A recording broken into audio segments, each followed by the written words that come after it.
Welcome to Post Shift 2, the Kaizo Mario of Five Nights at Freddy's fan games. Do we have overly complex instructions? Of course. Is there a sinful, gluttonous amount of RNG? Absolutely. And does it all culminate into ball-slapping levels of difficulty? No. But it does result in a sledgehammer to your testicles level of pain. Post Shift 2 is a fan game developed by RJack25 that is quite infamously the most brutal fan game to ever complete. Yet, despite this, I love it more than a furry loves security bleach. Nuh-uh. Yeah. While it contains an abundance of janky game mechanics and non-intuitive movement, it all that makes up for it in incredible narrative ideas, amazing visuals, and that amazing feeling of overcoming a Mount Everest size stack against you, allowing you to feel just like Glamrock Mr. Hippo feels every day he wakes. A god among mere mortal peons. And today, I'm going to show you what it's like to scale that mountain by giving you the Post Shift 2 experience.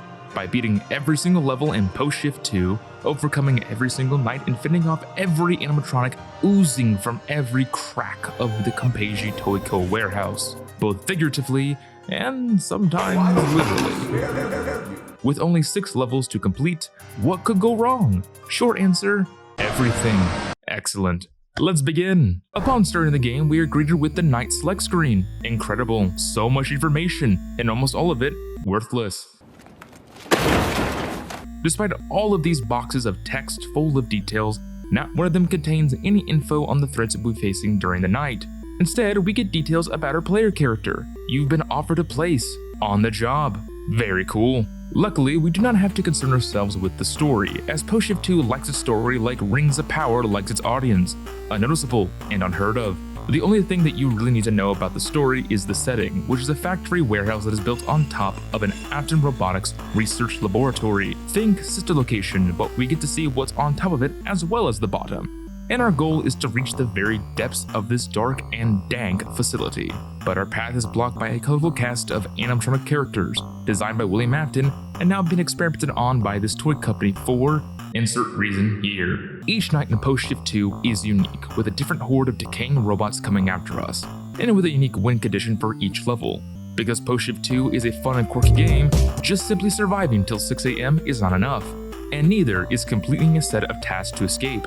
Instead, Post Shift 2 says, why not both, along with a bunch of optional side objectives you can achieve for bragging rights. But we'll get into all of that later. For now, let's begin with our first shift on the job.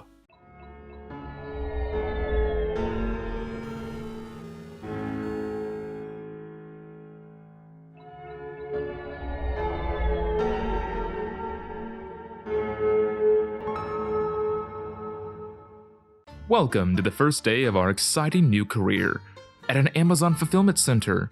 And just like every Amazon essential worker, we begin our shift staring at the wall, wondering where we went wrong. Behold our workstation, Aisle 1, where we will be working for the next 3 nights. Unlike most Five Nights at Freddy's games, where we are stationary in an office, we are on our feet here, and we have a few rooms to explore. The game offers some tips in order to know what occurs in each segment. Correction, the game doesn't just offer us some tips, it waterboards us with information. One of the many reasons why Post Shift 2 is considered so difficult is instead of communicating how to play the game through a guide like the original Five Nights at Freddy's games, such as Phone Guy or Hand Unit, the game chooses to weaponize its tutorials to overload your brain capacity. The best part? I am playing on the updated version of the game, where the tips were condensed and refined, and even then the game's instructions are not only still completely overbearing, but will occasionally straight up lie to you. So let me break it down for you. Here is our map. For the first 3 nights, we will always spawn here up top at the souvenirs area. But for night 1, this area is pointless, so we will ignore it. Instead, our nights at aisle 1 will mostly pertain to this screen, the front of the temporary aisle. It's here where we can go left to the sanitation area, forward back to the souvenirs area, to the right towards the construction zone, or move further down the temporary aisle where we can either check on a blind spot of which the game does not tell you about, lol, or the back of the temporary aisle into the promotional area. We are also equipped with an employee maintenance monitor, or EMM for short, which we can pull up at any time by clicking on this button on the bottom left of our screen. As we pull it up, we can see why this game may just be a tad difficult. This is probably as good a time as any to mention that the nights in Post Shift 2 don't begin until we press Z to dismiss the tips on our screen. Gee, why could that be? What's even more hilarious is that despite all these different tabs we can select, only 4 of them even matter for this night. So unlike Post Shift 2, so as to not overwhelm you, I will only be mentioning these tabs when necessary to defend myself from the hungry animatronic horde. As in any classic Five Nights at Freddy's game, we must survive till 6 AM. What differs this time around is we must also complete our tasks for the night. Similar to Freddy Fazbear Pizzeria Simulator, you have a checklist of tasks that must be completed before you can end the night. If the tasks are not completed, even if the clock goes over 6 AM, the night will not end. To complete tasks, we simply have to take out our EMM and open up the Halfless Repair Drone tab. By clicking on View, we can open up a live stream of our drone and set it to work. It will then begin doing its tasks automatically, so thankfully we won't have to babysit. Each task takes about 1 in-game hour, and we only have to complete 3 tasks each night. However, when we activate our Halfless Repair Drone, it makes a lot of noise, which disturbs the animals, and it just so happens that those animals are 7-foot-tall metallic bears. Speaking of which, let me introduce you to our family of co-workers, starting with Revenant Freddy. Out of all the animatronics, Revenant Freddy has the most multi-slacker work ethic of the bunch. We know he will have spawned if we hear his laugh.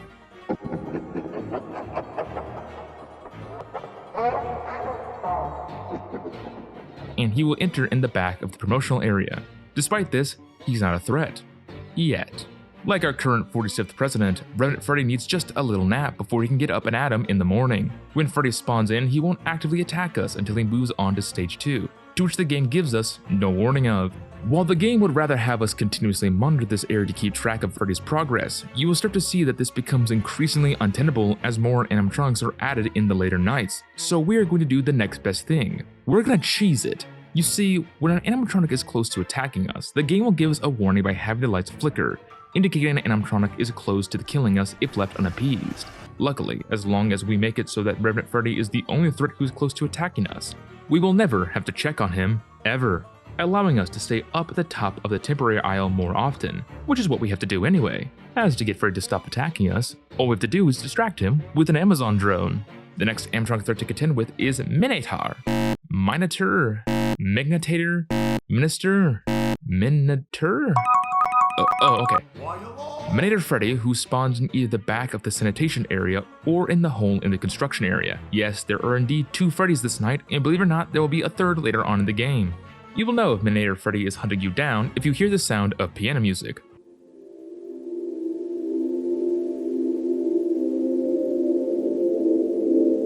But because this game is fun and quirky, you won't know which area he spawned in. If he spawns in the construction zone, we simply need to employ the French warfare technique of a tactical retreat, maneuvering all the way back to the promotional area to get away from him.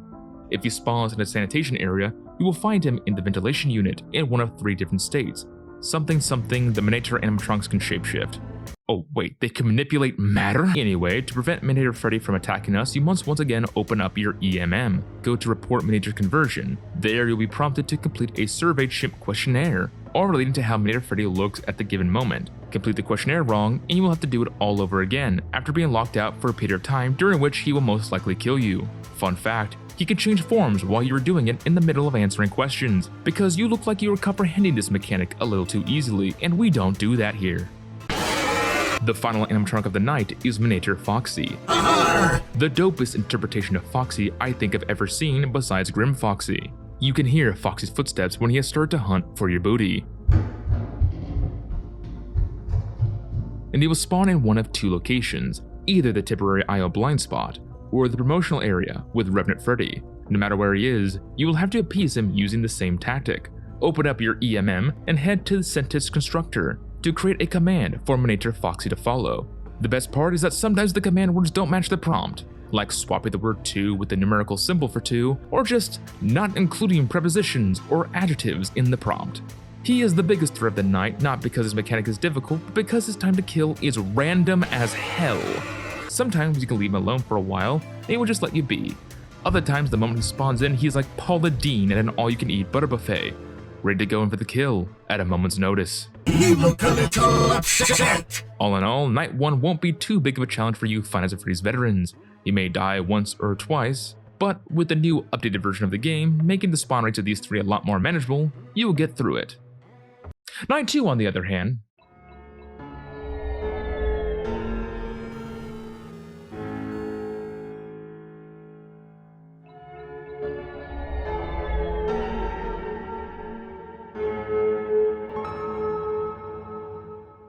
Welcome back to IO1 for another night of intellectual deterrence, pivotal time management, and self-reflection on past mistakes.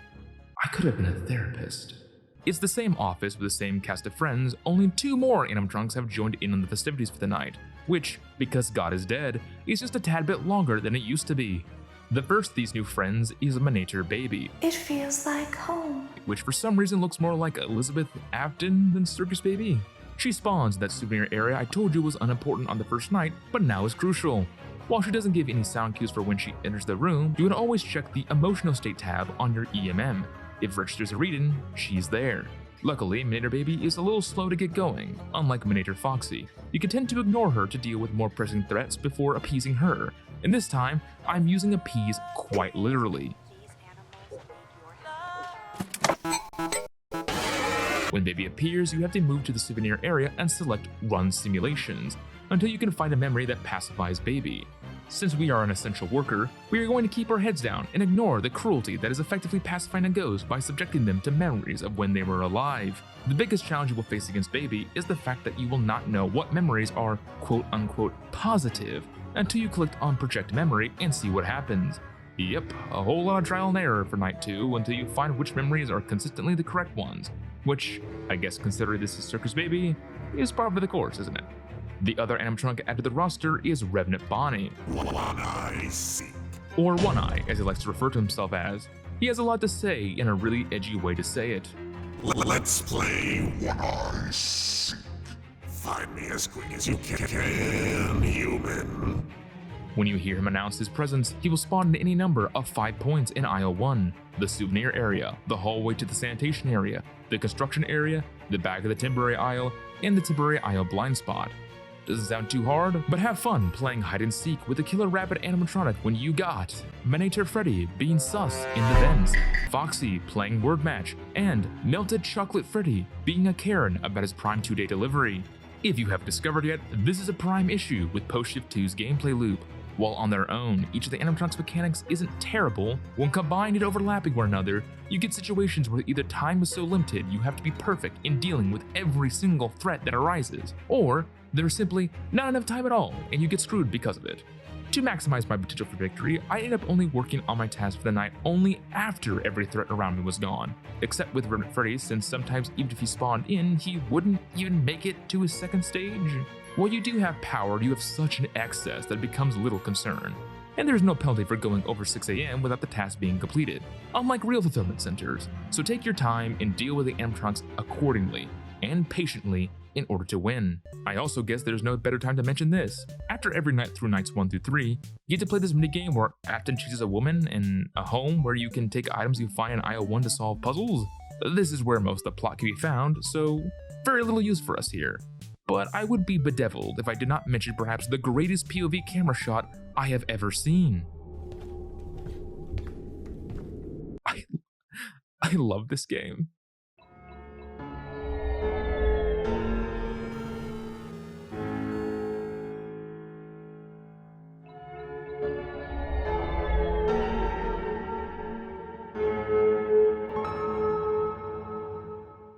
Welcome back to our final night in IO1, where we get to really ask ourselves, what are we doing with our lives? What would our friends say if they knew we were playing this instead of joining up with the squad for a game of Deep Rock?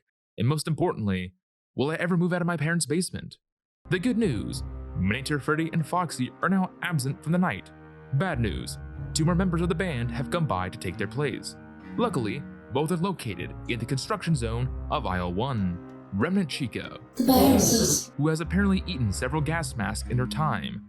Why does her cupcake have a gas mask? Better question, why does a cupcake need to breathe? She spawns the whole of the construction zone. You'll know she is around because she'll trigger a motion trigger that Discount Hand Unit will alert you about. Lighting alteration detected at construction area. Okay, I am not making this up. Once you are alerted she is there, you have to maneuver to the back of the construction zone and look down in the crater until you see a blinking yellow light indicating she is there. Then, you have to walk back to the front of the temporary aisle and then throw an Amazon drone. Why can't we throw a drone at the construction zone? Reasons. Finally, Remnant Foxy. is the last animatronic you will have to contend with. You can deal with him in two ways.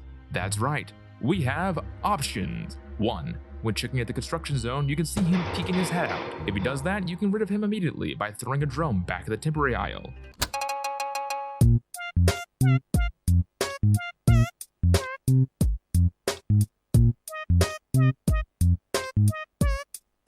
Simple, easy, you're never gonna do that. What you will actually do is once Remnant Foxy has been in the construction zone for too long, he'll be waiting to charge you at the temporary aisle.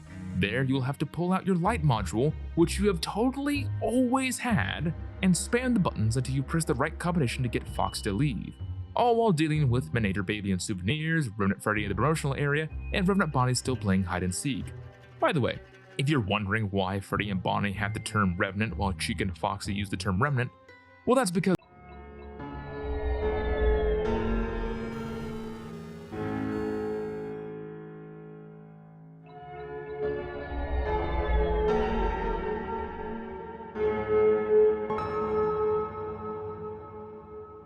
congratulations, we are halfway done with Post Shift 2 and on to part B of the game. Now, remember all that stuff you learned in Aisle 1? Yeah, throw all that out of your memory, like your high school calculus curriculum. We are now deeper into the After Robotics facility, in a totally brand new office, the Minater Containment area. Here is our map. Our main office area is right here, right in front of the Minater Simulation Terminal. Remember those Minater robots in Aisle 1? They are currently hibernating right now in their containment pods, and we need to babysit them like toddlers and make sure they take their full 6-hour nap. At 6 a.m.? Yeah, weird thing about this night that isn't repeated is that you don't survive from 12 a.m. to 6 a.m. but 6 a.m. to 12 p.m.? Yeah, sounds random, right? But not as random as the fact that this night is also the only traditional FNaF night in the entirety of Post Shift 2. No tasks are required, just survival. Normalcy. It's just so beautiful. Besides the returning Minater Freddy and Minater Baby, they are also joined by Minater Ballora and Minater Balloon Boy. To keep them sleeping tight, we will have to wait until we get an alert on the top left of our screen where it says Virtual Discontent. For every 25% the percentage raises, one more Minater is getting antsy. It requires a drink of water before going back to bed. Simply find out who's getting rowdy and what they are requesting, and give it to them to keep them at bay. Sounds simple enough. How can this go wrong? Well, let me introduce you to 3 different puppets. The first is Remnant Puppet, which is right in front of you above the Minater Simulation Terminal, displayed on the Remnant Puppet Vicinity Monitor. You know it's concerning when there is just an openly displayed radar for threats at the workplace. That's up there with working in a zoo in the background they have a Raptors in your area display. Remnant Puppet will slowly approach through various stages, similar to Remnant Freddy. Idle stage, also known as the Observe stage, approaching stage, aka Monitor, and his attack stage, also known as He's in the goddamn wall! Remnant Puppet will enter on the blind spot of the observation deck, but before you can go deal with him, we will have to deal with my favorite pastime of Post Shift 2, random bullshit. So instead of going up and dealing with Remnant Puppet, we will instead have to spam the monitor about 20 to 30 times before finally a prompt will ask to enable Blair connection. What the hell does that even mean? To make a loud and harsh noise? What are we doing, linking him to an XQC stream? Well, once we get this prompt, instead of pressing Y on the monitor, you will have to instead press Y on your keyboard because there is no God. Then you can press Q while looking at the monitor to go up the ladder onto the catwalk. Then press Q again to turn around, and then you can scare him off. Minater Puppet isn't conducive either, but is overall less of a hassle. You may have noticed this little secondary percentage on the top left, surrounding activity.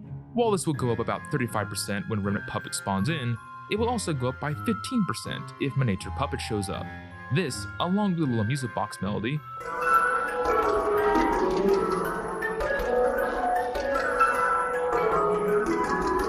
will be your indication that Minater Puppet is up on the observation deck. Say, remember how you always have to keep those other Minater animatronics content in their slumber? Well, get ready to waste a whole lot of time by participating in a staring contest as you wait for Minater Puppet to attack you by throwing out Venta Puppet, yes, a third puppet, Then you can spam to the left of your screen to get rid of it, and Minater Puppet as well. By the way, did I mention that to get above and below the catwalk, you have to endure this long climbing animation for going up and down the observation deck? That wouldn't be too much of an issue since the Minators tend to be somewhat placable with how long it takes to get to them, but there's just one little issue. Hi. Hello there, this is Remnant Balloon Boy. He is always behind you on the main floor and requires constant attention, more so than the Minators. If you are not looking at him, he can move. It only takes him moving twice before he can kill you whenever he feels like. It would be, such a shame if, for whatever reason, there is no warning or indication in place to measure how long it takes for you to tear your eyes away from him before he moves. Yet, despite this, I have to admit, his presence in the night makes it so much more entertaining than without. Because he is always here, there is a prevailing threat of danger that I haven't felt replicated in a FNaF game since the RNG of the original Five Nights at Freddy's. It may sound contradictory, but that's what makes the original FNaF so great. And it is what makes Night 4 kind of a surprising diamond in the rough of Post-Shift 2. It all works against you, but scarily so. Sure, the RNG can be a little frustrating, but never rage quit worthy, and you always feel like you are making progress even when you die. Honestly, if every night was similar in scope, scale, and design to Night 4, it's quite possible Post-Shift 2 would have had a different reputation to what it currently champions. Luckily, Night 5 is here to remind us of why it holds its reputation. Oh yeah, and there's also these Minater dolls that can spawn in on Night 4, but I think they're bugged because they never showed up and I had to play on the hard mode version of Night 4 to get footage of them. They're supposed to spawn in when your surrounding activity percentage gets high enough. I don't think you can win if they show up, so everything nice I just did about Night 4, yeah, it really only got that achievement because of a bugged enemy.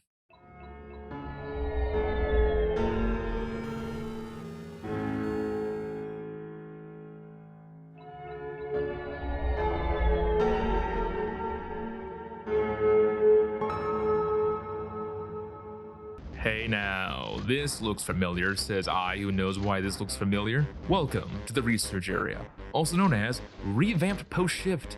Yup, it's the same night segment from the original Post-Shift game. Instead, it looks a little better, the animation's a little smoother, and it's just a little bit more brutal, random, and unfair in every possible conceivable way.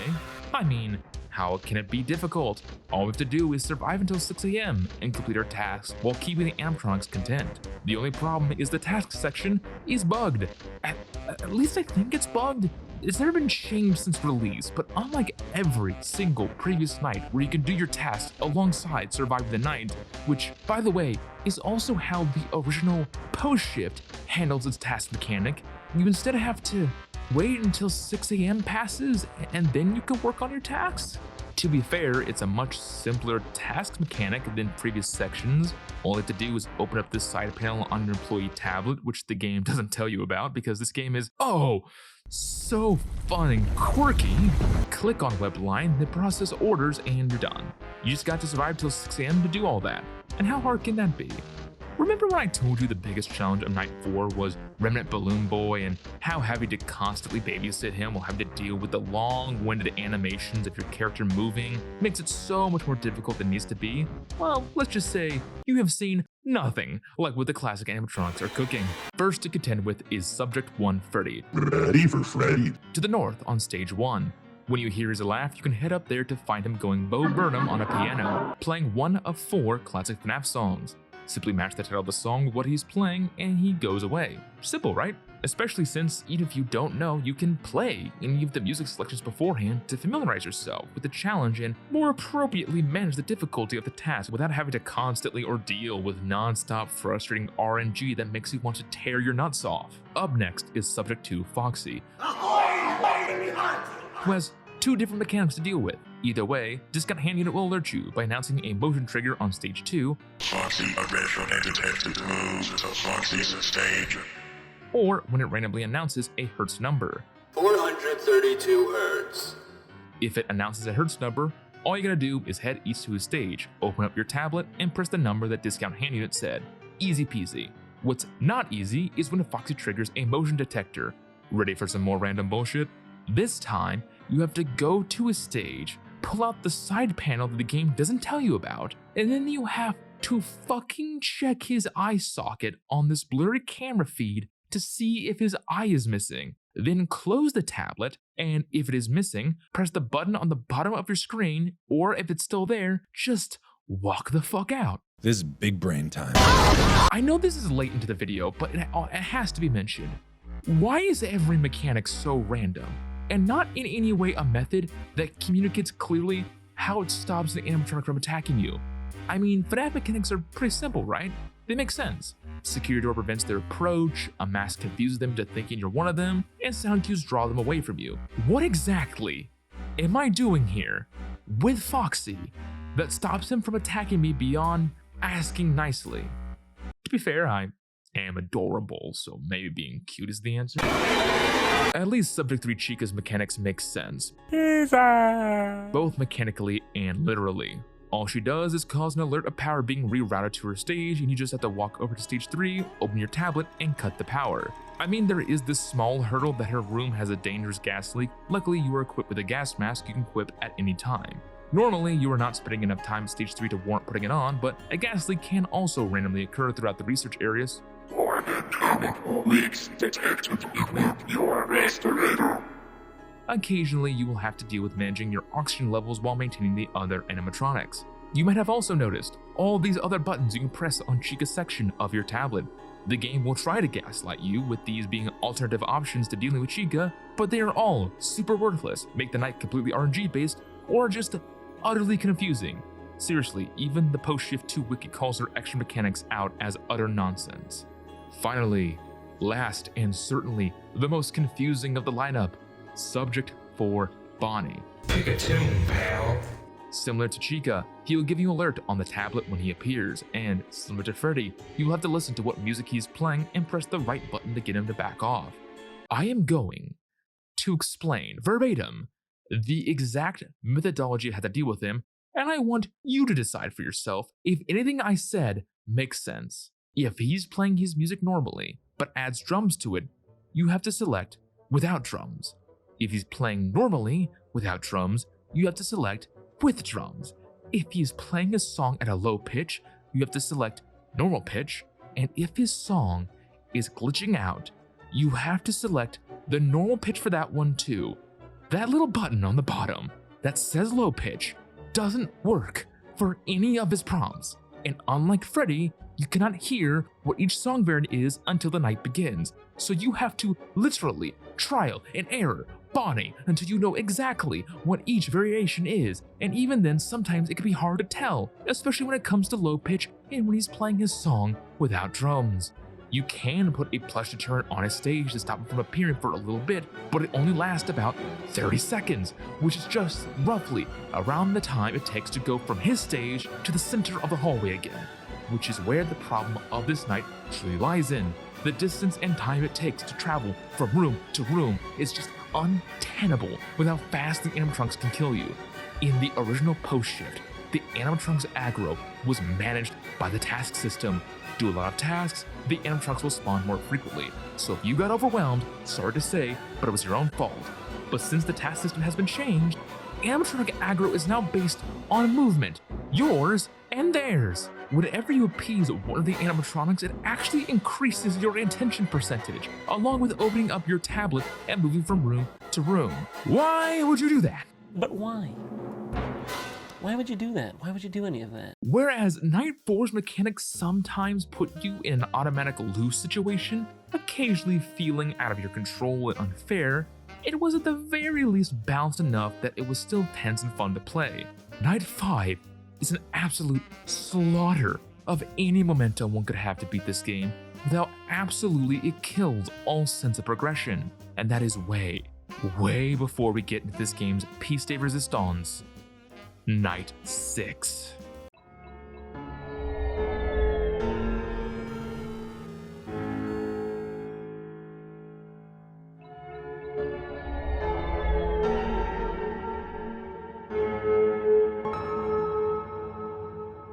Imagine you're playing any video game whatsoever in your life, and you're hit with this as your tutorial.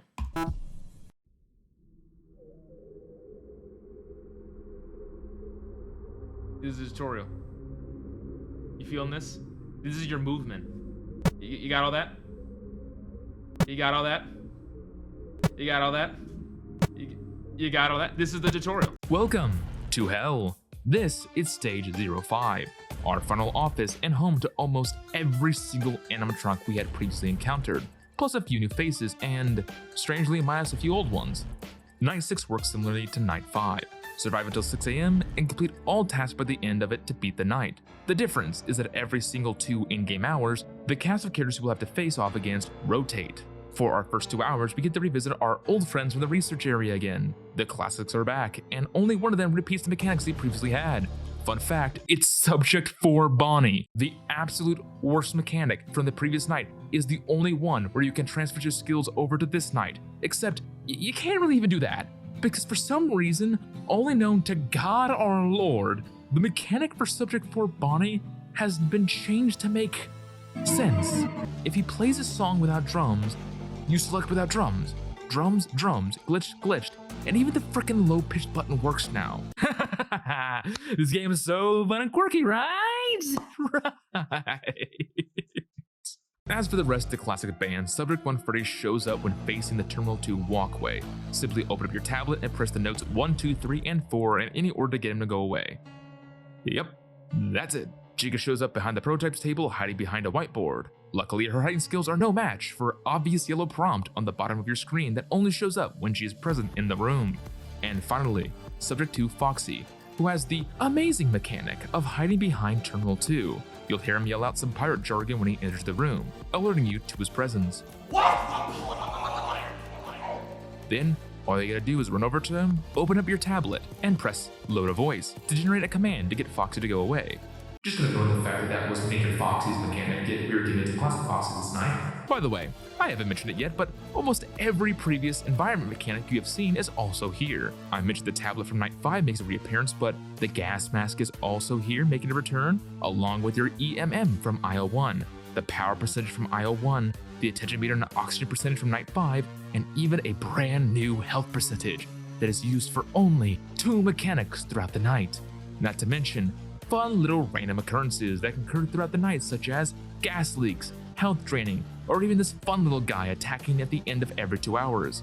Yep, at the end of every 2 hours, Subject 5 Golden Freddy will need his speakers fixed because reasons are fun. Why? Once 2 AM hits, the classics will retreat, and in their place, the Minaters from Night 4 will make their comeback, along with Remnant Puppet and Remnant Balloon Boy.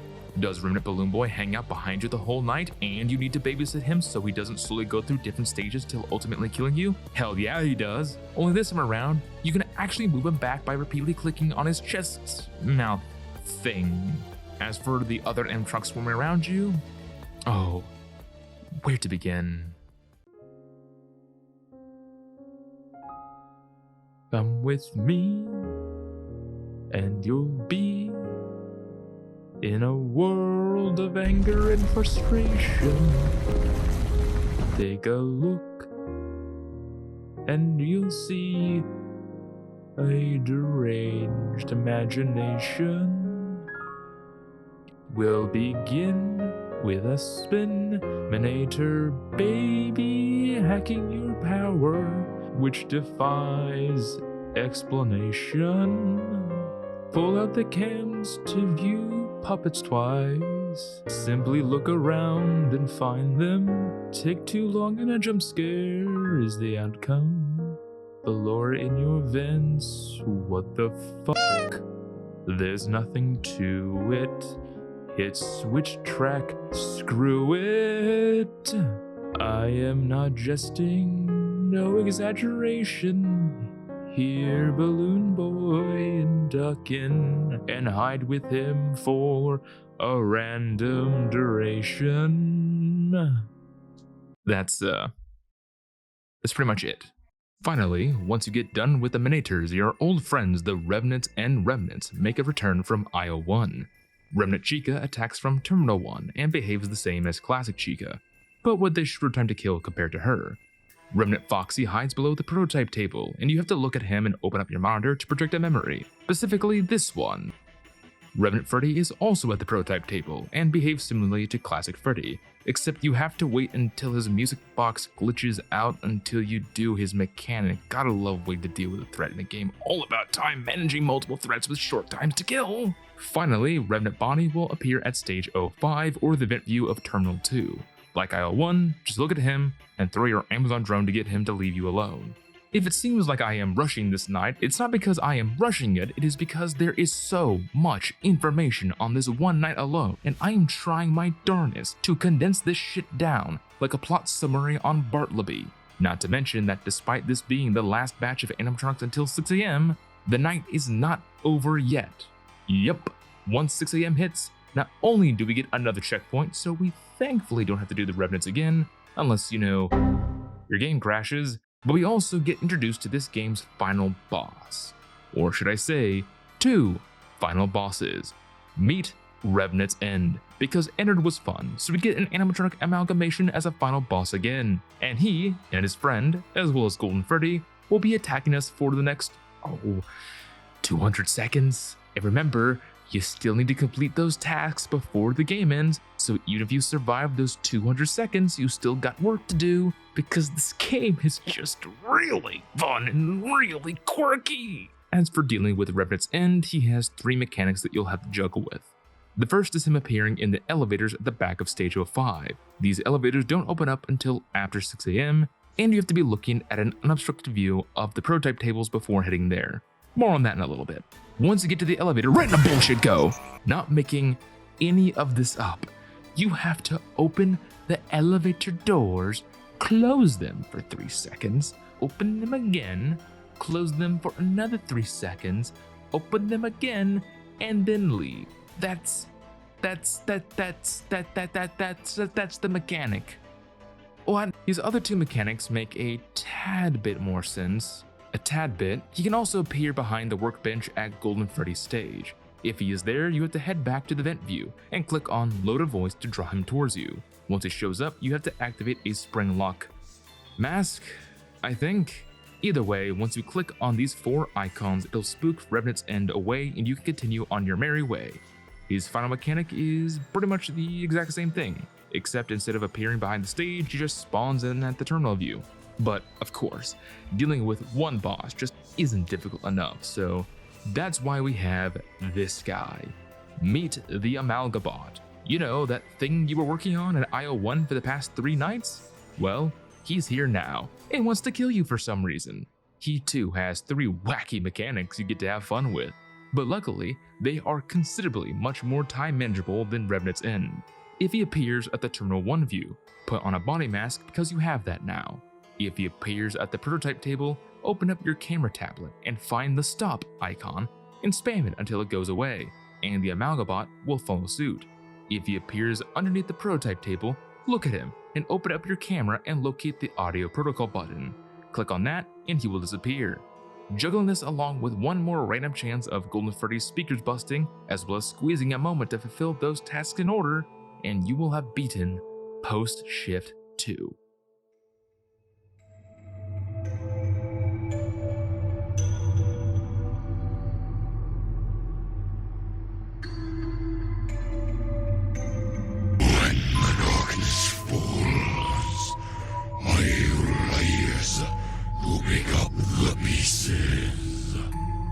You will crumble, and you will disappear slowly. Do not falter, do not fail, let the darkness prevail. Accept your fate, accept the end.